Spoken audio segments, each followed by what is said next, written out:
Hello, my dear students. I hope you all will be fine, staying with family, healthy, happy, and now we are moving towards a new class, यानी कि class 11। तो आई hope कि class 10th में तुमने board exams में बहुत अच्छा किया होगा। रिजल्ट्स तुम्हारे पेंडिंग है, आएंगे। आई होप कि तुम सब टॉपर्स बनोगे। तो I welcome you all to the class 11। I congratulate you all to the upgrading of your class, that is class 11। यानी कि अब जो क्लासेस आएंगी वहां पर तुम्हारा मेन जर्नी स्टार्ट होता है, तुम्हारे कैरियर का मेन जर्नी स्टार्ट होता है। सो मन लगा के पढ़ना है, बहुत अच्छे से पढ़ना है और नए सफर की तरफ हम बढ़ रहे हैं। और इस नए सफर में फिजिक्स पढ़ाने के लिए मैं तुम्हारे साथ मोहम्मद आरिफ जुड़ गया हूं। तो वेलकम करता हूं तुम्हारा मेरे चैनल फिजिक्स विद आरिफ में। तो इस सफर को लाजवाब बनाने के लिए तुम्हारा कंट्रीब्यूशन भी जरूरी है और मेरा कंट्रीब्यूशन भी जरूरी है। तो जितनी मेहनत और डेडिकेशन से मैं तुम्हें पढ़ाऊं, उतनी मेहनत और डेडिकेशन से तुमको भी पढ़ना है। और जब दोनों मिल जाएंगे तो बिल्कुल एक अच्छा रिजल्ट तुम्हारे सामने आएगा और इसकी मैं पूरी गारंटी देता हूं तुमको, ठीक है। तो मुझे लगता है इतनी बातें तुम्हारे समझ में आ गई होंगी। तो चलो जल्दी से स्टार्ट करते हैं, देर क्यों करेंगे। तो मैं इंट्रोड्यूस करता हूं तुम्हें फिजिक्स के लिए, क्लास 11th की फिजिक्स के लिए। और जो पहला चैप्टर है डियर स्टूडेंट, जैसा कि तुमने टाइटल में पढ़ा होगा, the first chapter is physical world. Physical world dear student, I hope कि तुमने नोटबुक और पेन जरूर निकाल लिया होगा और तुम कोई भी इंपॉर्टेंट पॉइंट जो भी तुम्हें लेक्चर में लगेगा तुम नोट जरूर करोगे। ये नोट करना डियर स्टूडेंट बहुत ज्यादा जरूरी है, क्योंकि अगर तुम नोट नहीं करोगे तो बाद में तुम्हें प्रॉब्लम आ सकती है। और नोट करने का और फायदा है, जब तुम नोट करते हो कोई चीज और दोबारा पढ़ते हो तो तुम्हें लेक्चर बिल्कुल वैसा का वैसा याद आ जाता है। तो चलो हम बढ़ते हैं अपने पहले टॉपिक की तरफ। तो पहला टॉपिक जो पहला टॉपिक हम पढ़ने वाले हैं, उससे पहले मैं सुनाता हूं तुमको एक गाना। ये रातें, ये मौसम, नदी का किनारा, ये चंचल हवा। Dear student, this is not just song, this is the answer of your first question of physics. And the question is what is physics.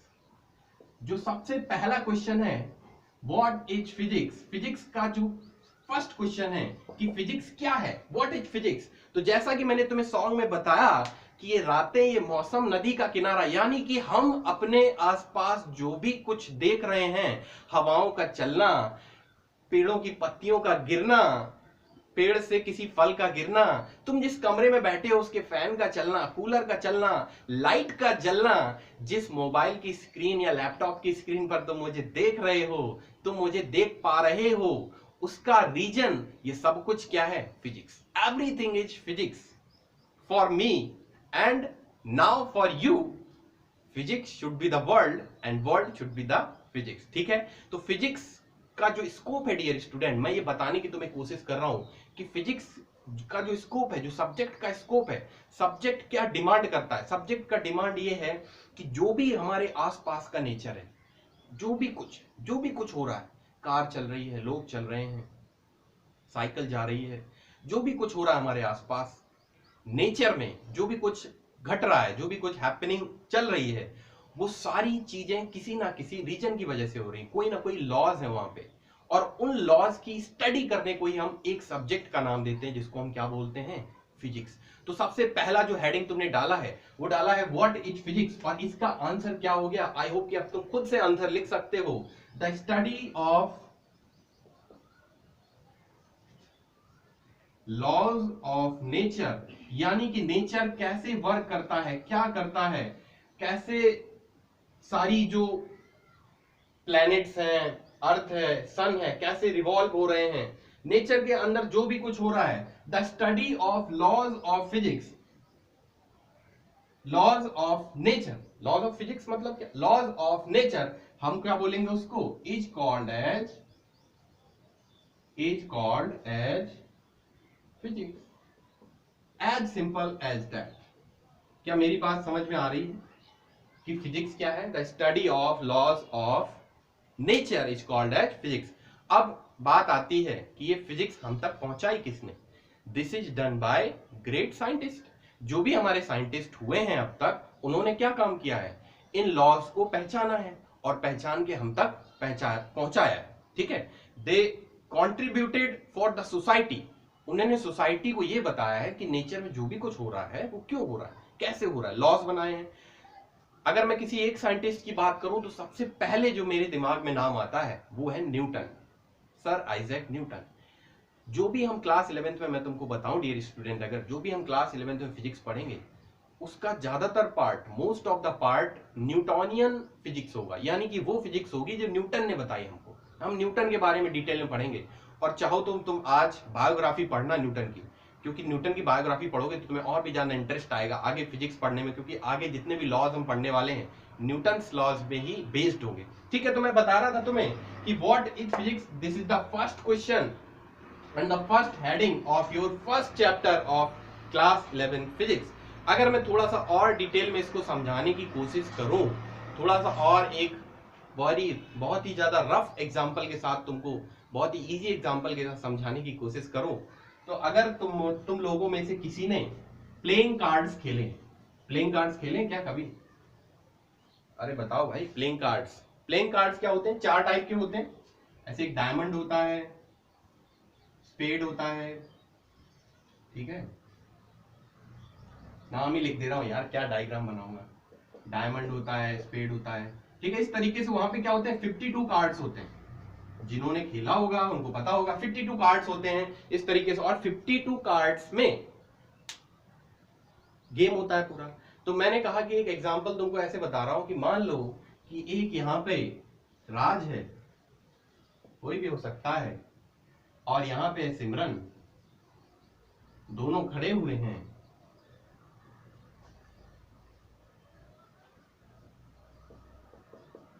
ठीक है, मेरी गंदी सी ड्राइंग है, कोई दिक्कत नहीं है। राज और सिमरन खड़े हुए हैं, बातें कर रहे हैं आपस में, और वहां पे कोई 4 लोग बैठ के ताश खेल रहे हैं, प्लेइंग कार्ड्स खेल रहे हैं, दे आर प्लेइंग। तो सिमरन के मन में क्वेश्चन आया, राज ये लोग क्या कर रहे हैं? तो राज ने बताया दे आर प्लेइंग कार्ड्स, वो ताश खेल रहे हैं। तो सिमरन ने पूछा ये कैसे खेला जाता है? अब राज को भी नहीं पता कि ये प्लेइंग कार्ड्स कैसे खेले जाते हैं। तो राज तो परेशान, 4 लोग खेल रहे हैं, यहां पे बैठे हुए 4 लोग बैठे हुए हैं, प्लेइंग कार्ड्स खेल रहे हैं लगातार, ठीक है। तो राज ने क्या सोचा, मैं ऐसा करता हूं, थोड़ा सा झांक के देख लेता हूं और सिमरन को बता देता हूं, मेरी तारीफ हो जाएगी कि वाह राज तुमको तो सब आता है यार। तो राज ने क्या किया कि ऐसे नजर लगाई, थोड़ी सी तिरछी सी नजर लगाई। तिरछी से नजर लगाने पर राज को क्या पता चला कि यहाँ पे जो लोग खेल रहे थे, एक ने डाला 8 नंबर कुछ, एक ने डाला 7 नंबर, एक ने 6 डाला, एक ने 5 डाला। तो सारे प्लेइंग कार्ड्स में कौन जीत गया? ये वाला विन हो गया, ये जीत गया, विन हो गया। तो राज को लगा कि जो 8 नंबर का प्लेइंग कार्ड होता है वो जीत जाता है, क्योंकि राज ने वही देखा। तो राज ने सिमरन को क्या बता दिया, सिमरन जिस किसी के पास भी 8 नंबर का कार्ड होता है वो जीत जाता है, इस कार्ड में ये होता है बस। अच्छा, सिमरन ने बोला ठीक है। फिर अगली जब चाल आई, दोबारा राउंड हुआ एक, तब क्या हुआ कि यहाँ पे नंबर्स तो सेम आए, लेकिन यहाँ पे कुछ अलग आ गया। यहाँ पे जैक आ गया, किसी के पास किंग आ गया, किसी के पास क्वीन आ गई, किसी के पास 10 आ गया, इस तरीके से आ गया। जिसने कार्ड्स खेले उसको पता लग रहा होगा, जिसने नहीं खेले वो कोई दिक्कत नहीं है। तो राज ने यहाँ पे देखा, अब ये वाला जो पर्सन था ये विन हो गया क्योंकि इसके पास किंग था। तो राज ने क्या बताया कि 8 वाला विन नहीं करता, 8 वाला तो विन करता ही है, उसके साथ साथ अगर किसी के पास किंग हो तो वो भी विन कर जाता है। इस तरीके से और भी राउंड चलते रहे। राज बार बार देखता रहा और सिमरन को बार बार बताता रहा। कभी बताया कि किंग होता है तो जीतते हैं, कभी बताया कि जैक होता है तो जीतते हैं, कभी बताया तो ए होता है जीतते हैं, कभी बताया 10 होता है जीतते हैं।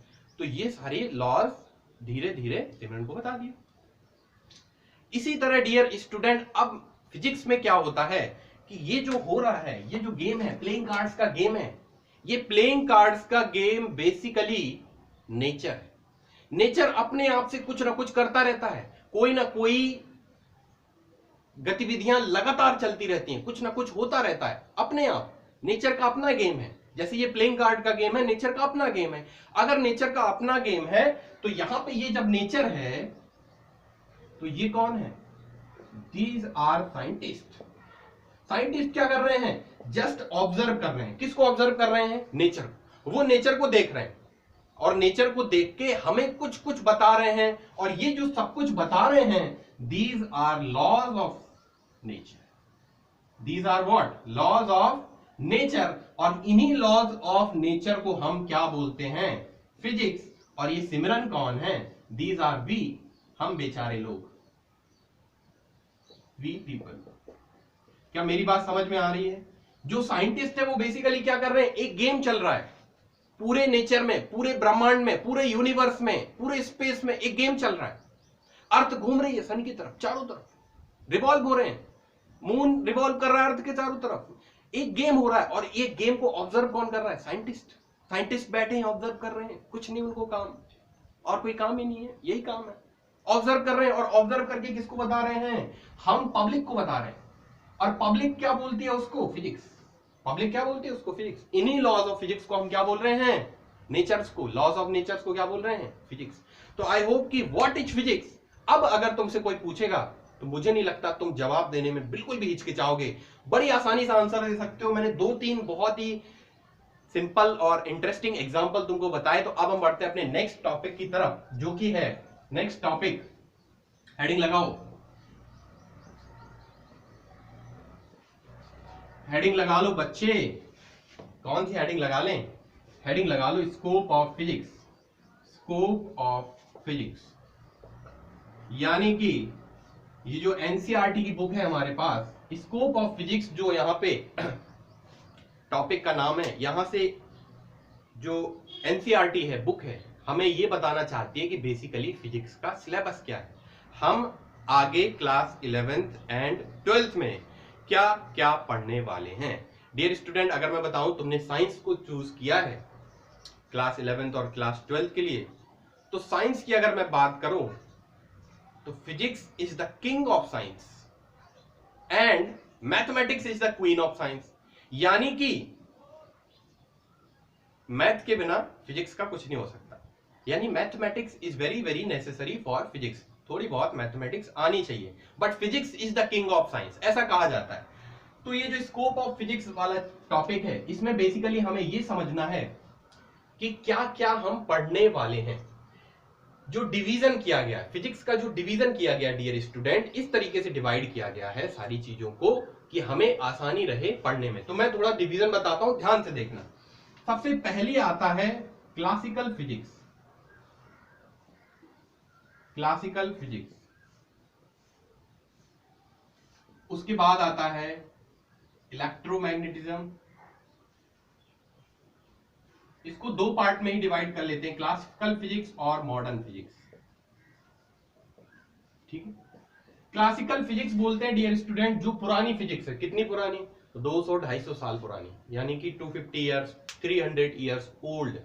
जहां से इलेक्ट्रॉन की डिस्कवरी शुरू हुई, वहां के बाद की जो फिजिक्स है उसको हम बोलते हैं मॉडर्न फिजिक्स। यहां पे एन मिस कर दिया मैंने, सर आपको अंग्रेजी नहीं आती? नहीं आती, फिजिक्स का टीचर हो, ठीक है। तो यहां पे मैंने क्या बताया कि ये जो क्लासिकल फिजिक्स और मॉडर्न फिजिक्स है, फर्क क्या है दोनों में, कि जो इलेक्ट्रॉन की डिस्कवरी के पहले वाली फिजिक्स है उसको हम बोलते हैं क्लासिकल फिजिक्स, और जो बाद वाली फिजिक्स है उसको हम बोलते हैं मॉडर्न फिजिक्स। ठीक है, इतनी बात समझ में आ गई। इस क्लासिकल फिजिक्स को भी 2-3 पार्ट्स में डिवाइड किया गया है, वो मैं तुमको बताता हूं। वो है मैकेनिक्स, थर्मोडायनामिक्स,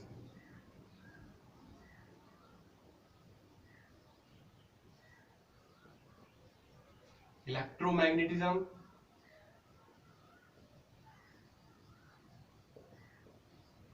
और 4th पार्ट है ऑप्टिक्स। देखो, ये जो मैकेनिक्स वाला पार्ट है, इसका बेसिक इंट्रोडक्शन तुमने पढ़ा था क्लास 9th में, और ये जो ऑप्टिक्स और इलेक्ट्रोमैग्नेटिज्म वाला पार्ट है, इसका तुमने बेसिक इंट्रोडक्शन पढ़ा था क्लास 10th में, जब तुमने इलेक्ट्रिसिटी पढ़ा था, R=V/I, ये सारी चीजें पढ़ी थी तुमने। वहां पे तुम इलेक्ट्रोमैग्नेटिज्म वाला इंट्रोडक्शन पढ़ रहे थे। जब तुमने वहां पे पढ़ा था रे ऑप्टिक्स, यानी कि जब तुम लेंस और मिरर का चैप्टर पढ़ रहे थे तो तुमने पढ़ा था ऑप्टिक्स। और जब तुम पढ़ रहे थे न्यूटन्स लॉ क्लास 9th में, तो तुम क्या पढ़ रहे थे? मैकेनिक्स। तो जो क्लास 11th का हमारा सिलेबस होगा dear student, this is mechanics plus thermodynamics. Mechanics और थर्मोडायनेमिक्स हम पढ़ेंगे क्लास 11th में। इलेक्ट्रोमैग्नेटिज्म ऑप्टिक्स और मॉडर्न फिजिक्स, ये तीनों पार्ट पढ़ेंगे हम क्लास 12, ठीक है, क्लास 12। तो अगर तुमको लग रहा हो कि क्लास 12 का सिलेबस ज्यादा होता है, क्लास 11 का कम होता है, तो ऐसा कुछ नहीं है। अगर ब्रॉडली मैं अपने एक्सपीरियंस से बताऊं और तुमको बताऊं, तो ये क्लास 11 का जो सिलेबस है, it is more difficult than class 12।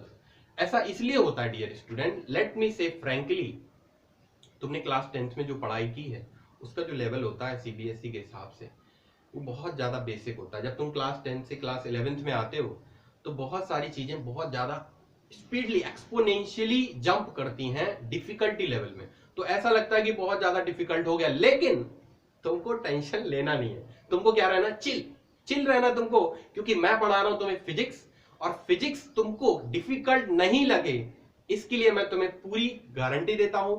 और ऐसा मान के चलो कि मैं पूरी कोशिश यही करूंगा कि तुम सारी की सारी चीजों को रिलेट कर पाओ, क्योंकि डियर स्टूडेंट दिक्कत यहां पे होती है कि स्टूडेंट को यही पता नहीं चलता कि जो हम पढ़ रहे हैं उसका हमारी लाइफ में यूज क्या है, मोटिवेशन ही खत्म हो जाता है। लेकिन जब तुम मेरे साथ फिजिक्स पढ़ रहे होगे तो मैं तुमको बताऊंगा कि कोई भी ऐसी चीज मैं नहीं पढ़ाऊंगा जिसको मैं तुम्हारी लाइफ से रिलेट ना कर पाऊं, जिसको मैं ये ना बता पाऊं कि तुम्हारी लाइफ में उसका यूज क्या है। तो चलो आगे बढ़ते हैं। तो क्लास 11th में हम पढ़ने वाले हैं मैकेनिक्स और थर्मोडायनेमिक्स। ये जो मैकेनिक्स वाला पार्ट है, इसमें बहुत बड़ा कंट्रीब्यूशन है डियर स्टूडेंट न्यूटन का, सर न्यूटन का, रिस्पेक्टेड न्यूटन का। न्यूटन के बारे में आगे में भी बहुत सारी बातें तुमको बताता रहूंगा, ठीक है। तुमको भी बायोग्राफी न्यूटन की जरूर पढ़नी चाहिए। चलो, ये हो गया स्कोप ऑफ फिजिक्स, क्या क्या हम पढ़ने वाले हैं। थोड़ा सा मैं और डिस्क्राइब कर देता हूं, क्योंकि हम मैकेनिक्स ही पढ़ने वाले हैं, तो मैकेनिक्स को अलग से डिस्क्राइब मैं थोड़ा सा और ज्यादा कर देता हूं। मैकेनिक्स में जो डियर स्टूडेंट हम पढ़ेंगे, जो हमारा पहला पार्ट है फिजिक्स का, लगभग 8 से 10 चैप्टर्स हैं। 8 से 10 चैप्टर ओनली मैकेनिक्स है, ठीक है। तो मैकेनिक्स में हम क्या क्या पढ़ेंगे, तुम पूछोगे सर की मैकेनिक्स होती क्या है, क्या क्या हम पढ़ने वाले हैं। तो मैकेनिक्स में हम क्या पढ़ेंगे, जैसे मोशन होता है कार का, कुछ भी बस का motion of car bus etcetera, कैसे चलते हैं। फिर फ्रिक्शन पढ़ेंगे, फ्रिक्शन। फिर हम पढ़ेंगे कैसे रॉकेट चलता है, रॉकेट के बारे में समझेंगे। फिर हम पढ़ेंगे कि ग्रेविटेशन के बारे में, रोटेशन के बारे में, और उसके साथ साथ और भी हम पढ़ेंगे फ्लूइड के बारे में, फ्लूइड कैसे चलता है, फ्लोट कैसे होते हैं, हम स्विमिंग पूल में कैसे फ्लोट कर जाते हैं। ये सारी जो चीजें हैं ये किसमें पढ़ेंगे, हम मैकेनिक्स में पढ़ेंगे, ठीक है। तो चलो हम आगे बढ़ते हैं थोड़ा और मैं तुमको बताता हूं कि फिजिक्स और क्या है। ये वाला जो चैप्टर है ना, फर्स्ट चैप्टर, इसके ज्यादा लेक्चर बनेंगे नहीं। लास्ट में मैं एक सरप्राइज तुमको बताने वाला हूं, बहुत बड़ा सरप्राइज है इस चैप्टर से रिलेटेड, तो वीडियो को आखिरी तक जरूर देखना, ठीक है। तो अब बात आती है, जब हमने समझ लिया कि स्कोप ऑफ फिजिक्स क्या है, क्या फिजिक्स का सिलेबस है, तो आगे एक नेक्स्ट टॉपिक आता है हमारा कि फिजिक्स को ड्राइव कौन कर रहा है, यानी नेचर को ड्राइव कौन कर रहा है। जैसे कार चल रही होती है तो एक ड्राइवर होता है ना, तभी तो चलती है, उसके अंदर इंजन होता है ना, वही तो फोर्स लगाता है। फोर्स कौन लगा रहा है, इंजन लगा रहा है। यानी कि नेचर में जो कुछ भी हो रहा है, कोई ना कोई तो बैठा है, हम उसको गॉड बोल देते हैं। हम कह देते हैं कि पेड़ ये निकल रहा है, ये गॉड निकाल रहा है, भगवान की मर्जी है। हवा ये चल रही है, भगवान की मर्जी है। डियर स्टूडेंट, साइंस और गॉड में बहुत ज्यादा डिफरेंस नहीं है, और क्या पता कभी ऐसा प्रूव हो जाए कि साइंस ही गॉड है और गॉड ही साइंस है, ठीक है। तो यहां पे बात आती है कि नेचर को कौन चला रहा है, गॉड तो चला ही रहे हैं, लेकिन साइंटिस्ट के हिसाब से, साइंस के हिसाब से नेचर को कौन चला रहा है। तो 4 टाइप ऑफ फोर्सेस, यानी कि फोर्सेस को फाइंड किया गया कि कौन कौन से फोर्स हैं जो नेचर को ड्राइव कर रहे हैं, नेचर को चला रहे हैं। तो फोर्सेस जो फाइंड किए गए, डियर स्टूडेंट, 4 टाइप के फोर्सेस फाइंड किए गए। पहला फोर्स है ग्रेविटेशनल फोर्स। सब कुछ नोट करते जाओ, इंपॉर्टेंट जितनी भी चीजें हैं मैं अपने आप से नहीं लिखा सकता हूं। ऑनलाइन यूट्यूब पे पढ़ने पे एक बहुत बड़ी प्रॉब्लम आती है नोट्स की। तो जब तुम खुद से नोट्स बनाओगे तो तुम्हें कोई दिक्कत आएगी नहीं, ये मैं बताता हूं तुमको, लेकिन बनाना जरूर है नोट्स, ठीक है। ग्रेविटेशनल फोर्स, उसके बाद आता है इलेक्ट्रोमैग्नेटिक फोर्स,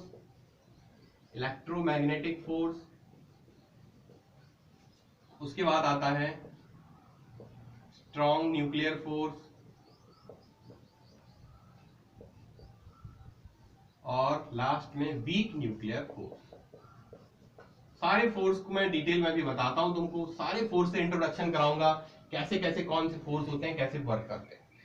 सबसे पहले बात आती है ग्रेविटेशनल फोर्स की। डियर स्टूडेंट, आई होप कि तुमने क्लास 9 में पढ़ा होगा, लेकिन फिर से मैं बहुत अच्छे से तुम्हें समझाने की कोशिश करता हूं कि जो हमारे साइंटिस्ट थे, बहुत बड़े साइंटिस्ट थे सर आइजैक न्यूटन, उन्होंने ये बताया कि नेचर के अंदर कोई भी दो मास हो, कोई भी दो ऑब्जेक्ट हो जिनके पास कुछ मास हो, ऐसे भी ऑब्जेक्ट पॉसिबल हैं जिनके पास कोई मास ना हो। ये हमारे लेवल की चीजें नहीं है, मैं तुम्हें नहीं बता रहा हूं। मैं क्या कह रहा हूं कि कोई भी ऐसे दो ऑब्जेक्ट जिनके पास क्या हो, मास हो, कुछ वजन हो, उनका कुछ वेट हो, कोई भी ऐसे दो ऑब्जेक्ट होंगे, तो न्यूटन साहब ने क्या बोला कि उन दोनों ऑब्जेक्ट में, जैसे ये डस्टर रब करने के लिए जो क्लॉथ है और ये मार्कर, दो ऑब्जेक्ट हैं, इन दोनों ऑब्जेक्ट के पास कुछ कुछ मास है, तो न्यूटन ने क्या बोला कि ये दोनों ऑब्जेक्ट ऑलवेज एक दूसरे को अट्रैक्ट करेंगे।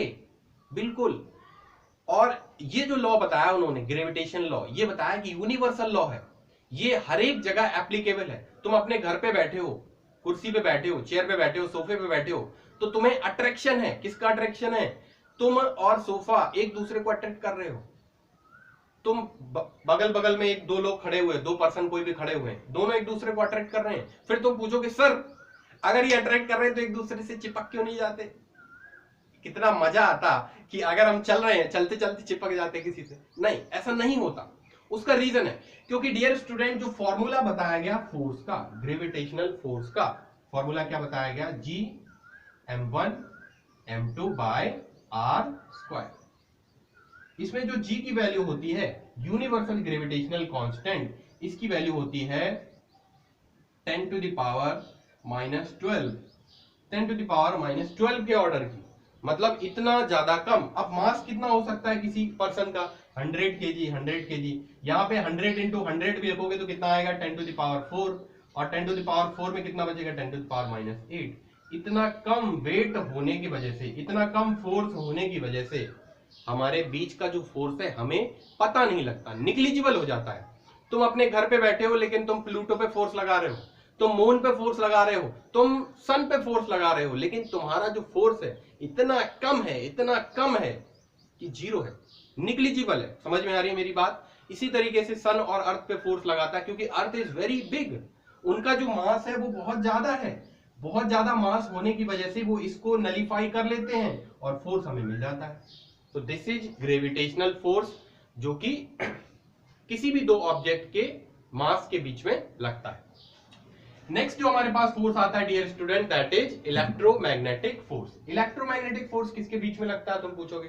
तो इलेक्ट्रोमैग्नेटिक फोर्स जो होता है डियर स्टूडेंट, इलेक्ट्रोमैग्नेटिक फोर्स जैसे कि दो ऑब्जेक्ट के मास होता है, एक प्रॉपर्टी है मास, इसी तरीके से किसी भी ऑब्जेक्ट का एक और प्रॉपर्टी होता है चार्ज, जो कि तुमने पढ़ा होगा क्लास 10th में। तो electromagnetic force is also a property of object, that is charge. तो चार्ज के बीच में, ये किसके बीच में एक्ट करता है? Acts between masses. बोर तो नहीं हो रहे हो? यस सर हो रहे हैं बोर। क्या सर, अच्छा खासा लॉकडाउन चल रहा था, पढ़ाई शुरू हो गई।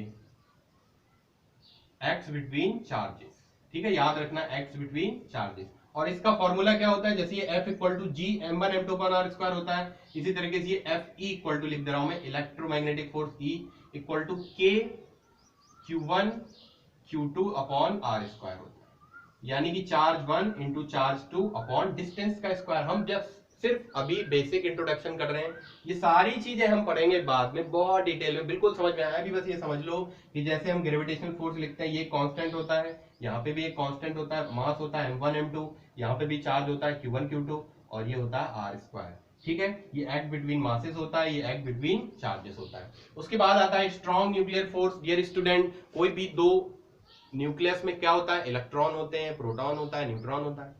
पूरा एक एटम में क्या होता है? Electron, proton, neutron. और न्यूक्लियस में क्या होता है? न्यूक्लियस जो होता है उसमें कौन कौन होता है? प्रोटॉन होता है, न्यूट्रॉन होता है। तो प्रोटॉन और न्यूट्रॉन आपस में बंधे रहें, आपस में बाइंडेड रहें, उसके लिए एनर्जी चाहिए होती है, उसके लिए एक फोर्स लगता है, उसको हम बोलते हैं स्ट्रॉन्ग न्यूक्लियर फोर्स। और उसके बाद आता है weak nuclear force. Weak nuclear force भी एटम्स और न्यूक्लियस के पार्ट्स के बीच में लगता है, यानी प्रोटॉन और न्यूट्रॉन के बीच में, लेकिन वो दूसरे हिसाब से लगता है, दूसरी कंडीशंस होती है, वो सब आगे पढ़ेंगे। अभी के लिए तुम्हारे लिए सबसे ज्यादा इंपॉर्टेंट है कि क्या ग्रेविटेशनल फोर्स होता है, क्या इलेक्ट्रोमैग्नेटिक फोर्स होता है, ये चार्जेस के बीच में लगता है, ये मासेस के बीच में लगता है, उसके बाद इनकी स्ट्रेंथ का ऑर्डर, ये क्वेश्चन आता है, आया है, जेईई मेंस में भी आया है, इनका ऑर्डर क्या है। तो सबसे ज्यादा स्ट्रॉन्ग फोर्स जो होता है dear student, that is strong nuclear force. तो मैं यहां पे ऑर्डर बना रहा हूं, strong nuclear force is greater than, उसके बाद जो होता है, उसके बाद आता है हमारे पास इलेक्ट्रोमैग्नेटिक फोर्स,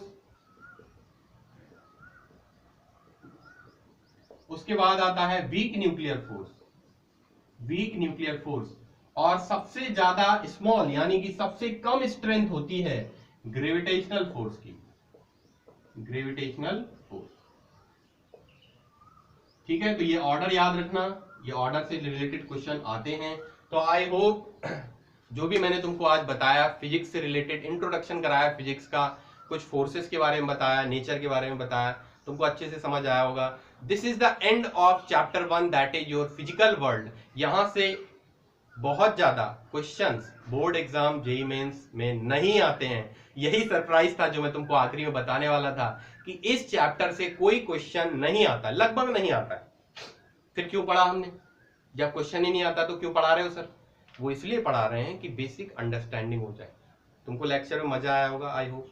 अगर लेक्चर में मजा आया तो लाइक जरूर कर दो वीडियो को, क्योंकि जब तुम लाइक करोगे तो मुझे पता लग जाएगा कि तुमको लेक्चर समझ में आया है। और अगर अच्छा लगा है तो अपने फ्रेंड्स में शेयर जरूर करना। चैनल को सब्सक्राइब कर लो नीचे जाके बटन पे क्लिक करके, क्योंकि चैनल को सब्सक्राइब करोगे तो नोटिफिकेशन आता रहेगा। थैंक यू फॉर वॉचिंग, पढ़ते रहो मन से। नेक्स्ट लेक्चर में मिलते हैं नेक्स्ट चैप्टर के साथ। All the best.